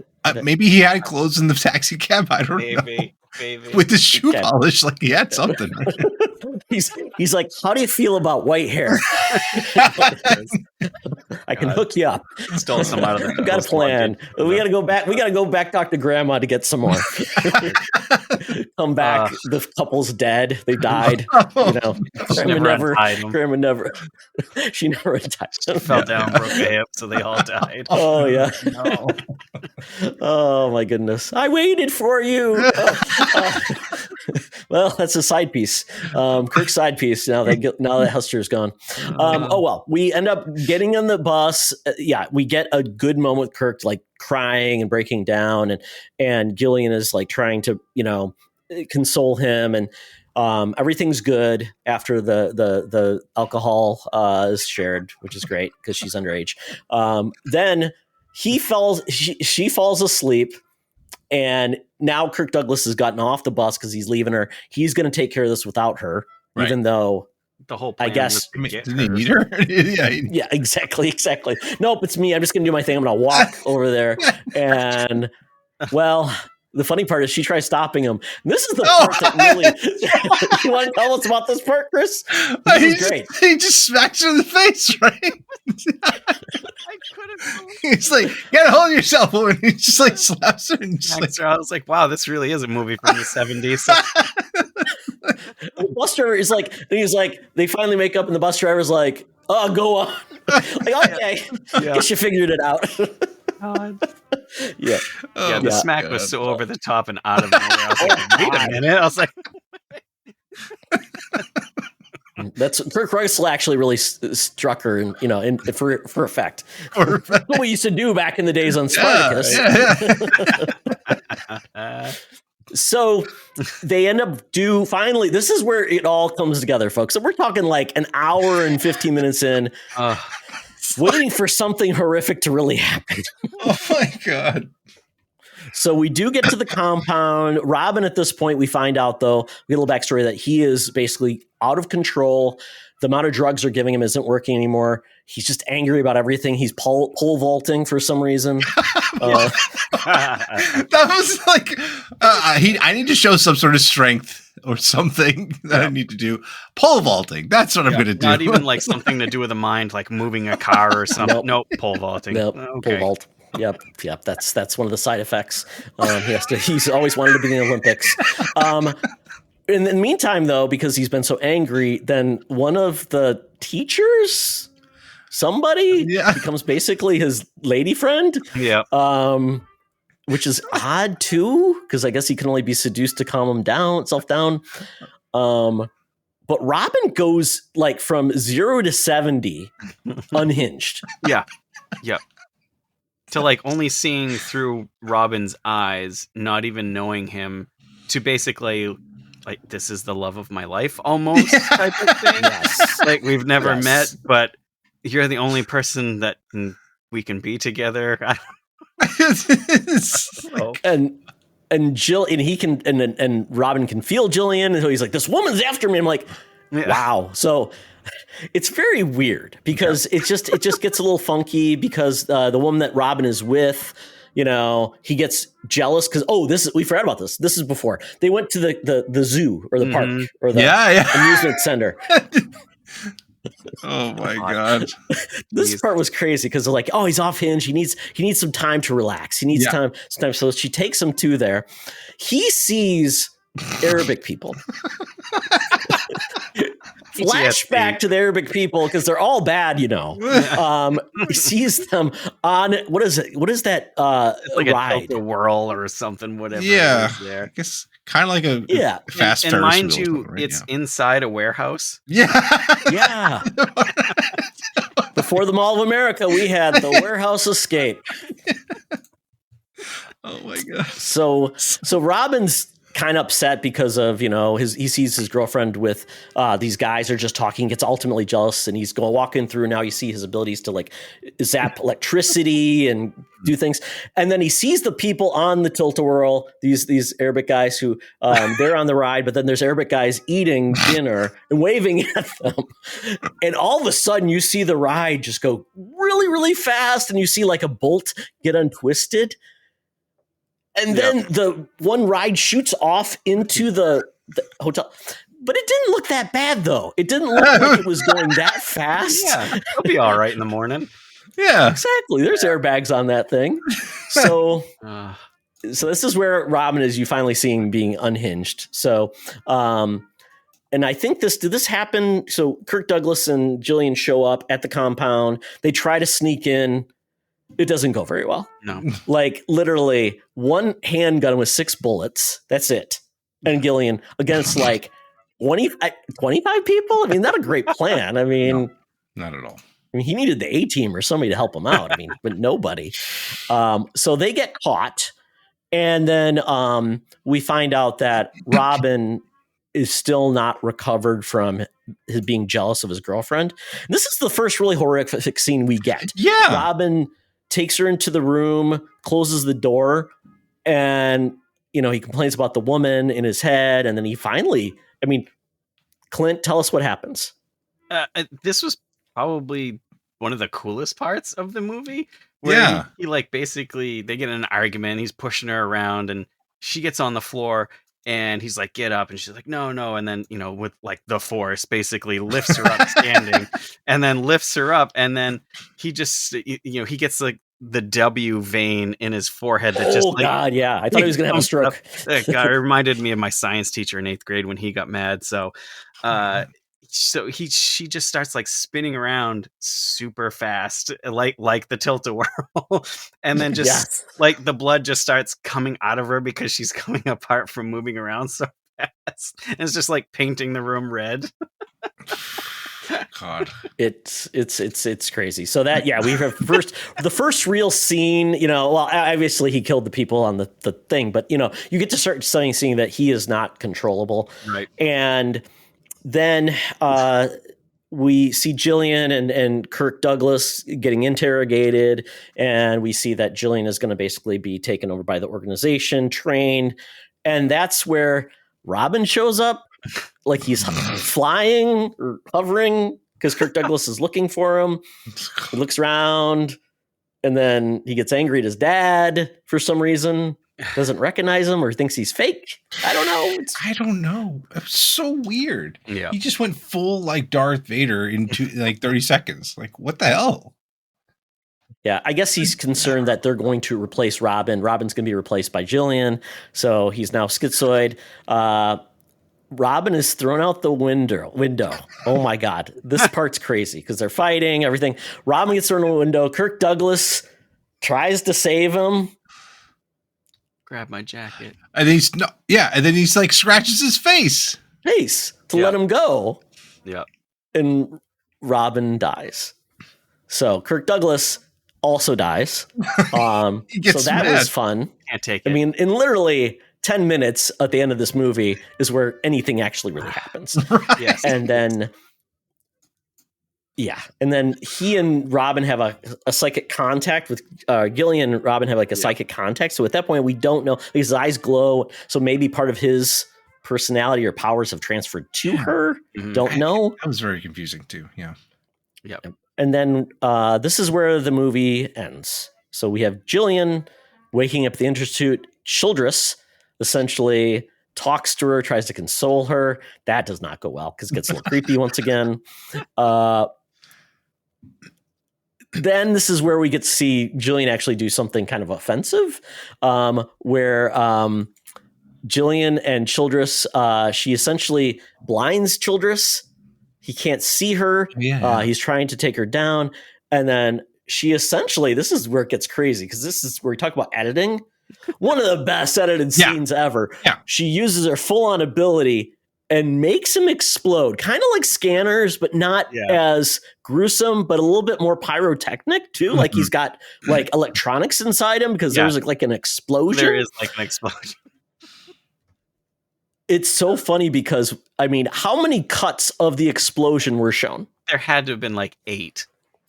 It was crazy. It was like top, every side, diagonal, left cut, right cut, top cut, down cut. It's like, we only got this much money to do this. Let's get it right. Let's get it right. Yep. Oh my God. Yeah. So that's where the movie ends. That's it. That's it. Ends. That's it. Some guy gets blown up. The end. What? Okay, here it is. In the interview with the Talks, De Palma said that he had 8 or 9 high-speed cameras to film Cassavetes exploding. Oh my god. That's ridiculous. Wow. That could have been cheap. Mhm. So, I don't know. I mean, I don't know how Jillian escapes, what happens with her. But this movie felt like a whole bunch of nothing. Like, it all came down to it.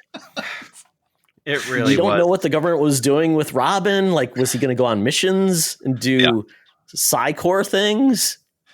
Yeah, there's no... I mean, they left it open to make a sequel, but clearly it didn't. Like, I mean, I thought like the whole Paragon is, I was like, oh, cool. They're kind of going through like this X-Men thing or whatever. It's like, I was like, well, maybe we'll see other kids that are like, that have the abilities. And it's like, nope, these are the only 2 and the other creepy guy, but we won't talk about him anymore. And it's like, what? Like, okay. Okay. So I'm sorry for this pick, but it was entertaining to talk about. Oh, no, it's an entertainment, and it will be a memory for sure in the best of ways. Oh, yeah. There, and not only there was just some crazy lines in this movie as well, just like randomly, like when he's in the 2 officers where he hijacks the car and he's like telling them what happened, and they're like, oh, well, what did you do? And he's like, I shot Childress in the arm and I killed his arm. I'm like, what? Killed his arm? I'm like, what? I was like, okay, or like, Oh, Kirk Douglas. Oh, the day my arm died. yeah. It's like, all right. So good. It was. So at this point, I mean, it was a movie of the 70s, practical effects. I did enjoy some of it, but yes, this was definitely not Brian De Palma's best effort. And Kirk Douglas, wow, I kind of felt like bad for him, Oscar winner. John Williams, though, Clint, like you said, his best work ever. I was because I saw the trailer first, and I was like, "Oh boy, I'm in for it." And then I started watching it, and it was that clarinet, like at the beginning, with 2 high notes, 2 low notes, and then it came on with Brian De Palma, and I was like, "Okay, maybe there's something here." And then John Williams, and I was like, "What?" And then afterwards, I looked on the wiki for it, and there was a person, film critic Pauline Kael. Highly lauded the music composed and conducted by John Williams, calling it as apt and delicately varied a score as any horror movie has ever had. Forget about Jaws, apparently. And, Star Wars. No. So I was just like, what? Oh, my God. I'm just... go ahead. The Fury, 80% tomato meter. That's a lot. Audience score 49%. Wait, what? The yes, critics? Chris. Oh my god. 30 reviews. That's crazy. Oh my gosh. Brian De Palma reins in his stylistic flamboyance to eerie effect in The Fury, a telekinetic slow burn that rewards patient viewers with its startling set pieces. So there might be hope for us, though. So I'm reading the synopsis of the book, and at the end of the book, it actually looking at the synopsis of the book, the movie actually stayed pretty close to the source material. What? Oh my god. But except at the end, Gillian kills Childress by just drowning him. And at the end, it says, in the aftermath, Gillian resolves to gain control over her abilities as she awaits for her parents and the authorities to find her. Now, this book came out in 1976. Oh. The writer wrote sequels starting in 2001 and 2003 and 2008. There's 3 more. So there could be hope. We could see. I guess he's like, more. Well, I mean, time for that sequel money finally. Right? Like, oh my God. That's crazy. Yeah. There's only 2 negative reviews. No, 3. For this movie out of the critics. How? Crazy. What? 3 out of 30. Man. I mean, those production companies must have been dropping money left and right for these critics. Kirk Douglas said he was going to knock him in the face or slap him if they didn't give him a good review. Yeah, I guess. And- Okay, well, that is the movie, gentlemen. Before we go, give this film a score out of 10 bottles of white shoe polish. God, that scene was fantastic. Oh, man.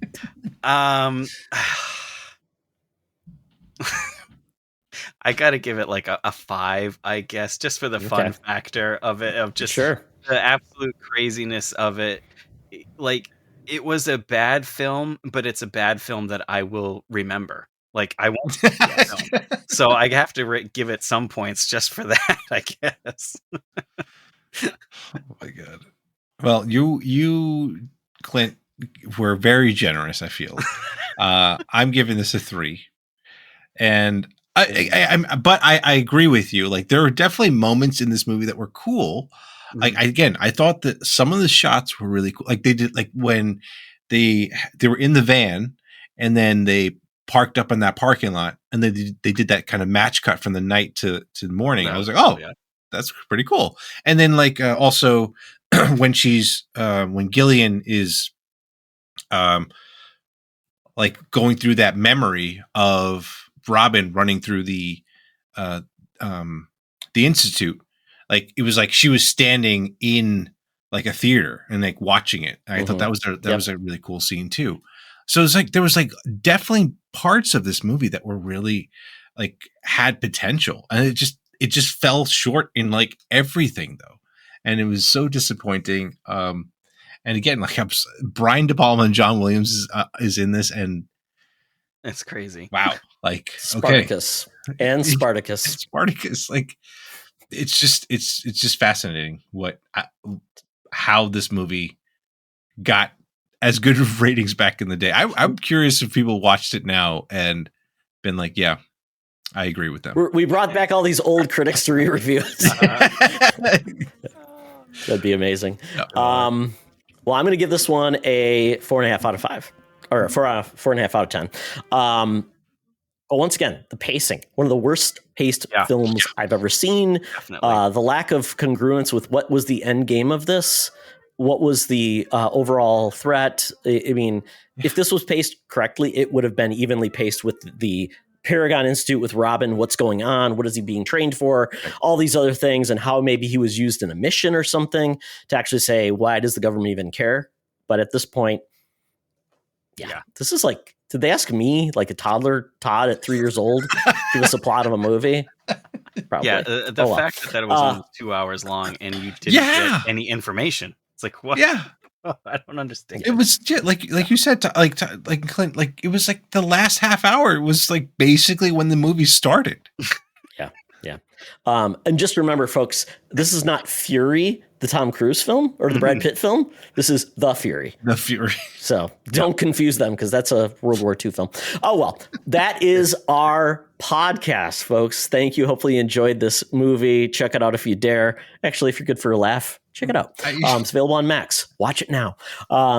With that, Chris, where can people find you on the interwebs? Well, again, thank you so much for having me on, and this was fun. Clint, glad to chat with you about this movie. It was just some craziness for sure. You can find me on Threads and Twitter or X or whatever at TC1H1D. I'll post some stuff every once in a while, and yeah, our podcast, my podcast, 1 Hour, 1 Decision, drops episodes every Wednesday night, and most recently we just did a episode about the game Spirit Tea, and talked about that. Yeah, it was a interesting game. But yeah, that's basically what I'm doing now. So thanks again, Todd. Excellent. Clint, where can people find you? As Chris said, thank you so much for this opportunity, because this was, like I said, this is a memory that I won't soon forget. So you're welcome. I also love, these old terrible movies. I am a fan of them just because there's nothing else like them. So this is definitely a blast to be able to talk to it with other people. So it was a lot of fun. Thank you so much. But you can find me usually over on Threads at Ryuketsu2043 or at Spreading the Nerd with me and my co-host over there. We usually try to come out once a week with just some random nerdness to talk about, usually games, movie stuff, but definitely check us out over that way. Absolutely. Thank you two again for being on. It was a blast, having a good time talking about the stuff we love. You can follow me at Toxtra, at Secret Friends Unite on the threads, on Instagram. DM us on Instagram if you have a question, want to be on the show, let us know. Check out our Discord, check out our Patreon for all the cool stuff we do. You get it free first and ad free. So with that, gentlemen, I want to say thank you. Remember, be the hero, not the villain. This podcast is part of the Secret Friends Unite podcasting network, available on Apple Podcasts, Spotify, and podcast services around the galaxy, as well as video on our YouTube channel. You can support Secret Friends Unite by becoming a Patreon member, get bonus programs and more over at patreon.com/secretfriendsunite. Join our Discord community for even more discussions on all things geek. For all the latest updates on Secret Friends Unite, make sure to follow us on threads at secret.friends.unite and visit secretfriendsunite.com. Find our merchandise at TeePublic and Redbubble. Thanks for listening, and may the Force live long and prosper.